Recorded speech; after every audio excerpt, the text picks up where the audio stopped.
Sport Plus. Sport Plus. Bonjour et bienvenue dans votre rubrique sportive Sport Plus. La Fédération sénégalaise de football traverse une nouvelle zone de turbulence à la suite d'une réunion particulièrement tendue du comité exécutif marquée par des échanges virulentes. Une polémique autour de la distribution de primes vient aggraver une crise déjà latente. Selon les révélations récentes, 5 responsables dont Amadou Kane, Bakary Cissé, Papa Sidilo, Bambaba et Elman Lam auraient reçu chacun 13 millions de francs CFA au titre de primes de performance liées à la Coupe d'Afrique des Nations 2025.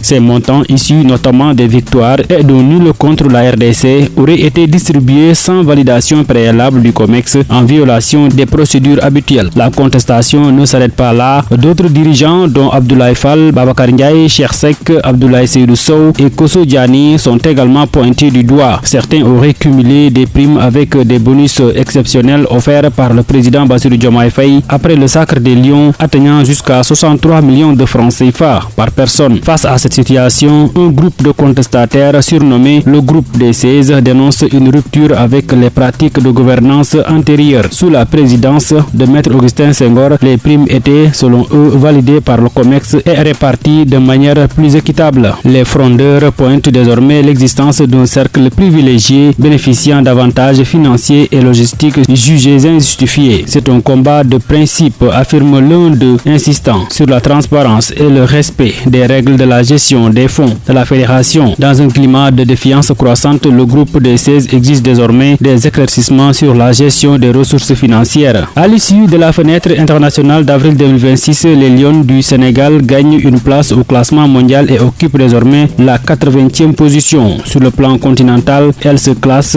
9e en Afrique, une place qu'elle occupait déjà depuis le dernier classement après avoir intégré pour la première fois le top 10 en mars 2025. Cette progression intervient après une double confrontation amicale face au Burkina Faso. Lors de la première rencontre, le Sénégal s'était imposé sur la plus petite des marges 1-0 grâce à une réalisation de Sokhna Nogay Pen. Le second match, plus spectaculaire, s'est soldé par un match nul 3 buts partout. La capitaine Korkafal, évoluant au stade de Malherbe de Caen, s'est particulièrement illustrée en inscrivant un triplé historique. On connaît l'affiche de la finale de la Ligue des champions d'Asie version 2025-2026 et comme la saison dernière, on aura droit à un duel entre Saoudiens et Japonais. En effet, Al Ahly Saoudi, qui a éliminé le Vissel Kobe lundi 2-1, affrontera le football club Machida. Grande révélation de la compétition qu'il découvre cette saison. Le Zelvia s'est offert le scalp du Shabab Al Ahly Dubaï au terme d'une demi-finale serrée 1-0 au stade Roi Abdallah de Jeddah samedi. Edouard Mendy et ses coéquipiers auront encore rendez-vous avec l'histoire, vainqueur du trophée pour la première fois de la saison dernière face au Kawasaki Frontal 2-0. Al Ahly Saoudi partira légèrement favori pour conserver son titre dans ce duel qui opposera la meilleure attaque de la compétition, 26 buts marqués, à la meilleure défense, 7 buts seuls encaissés. En France, Luis Enrique s'est finalement prononcé sur la situation d'Ibrahima Mbaye. Selon le sélectionneur espagnol, l'attaquant du Paris Saint-Germain est tout juste victime de la concurrence et il attend beaucoup plus de ce jeune talentueux joueur. Luis Enrique,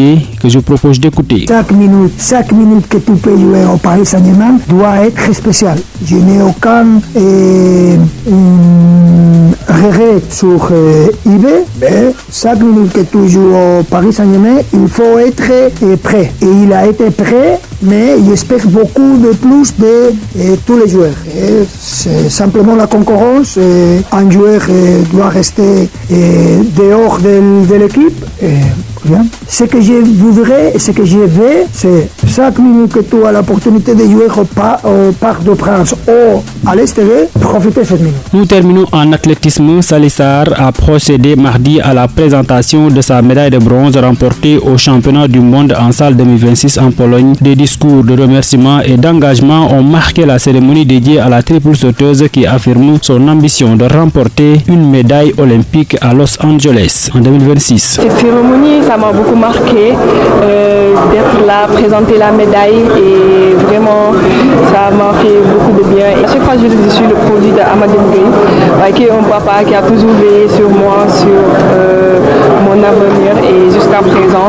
Et il a joué un rôle très important. Kindoy m'a beaucoup inspiré et vraiment c'est une idole que j'apprécie beaucoup et paix à son âme.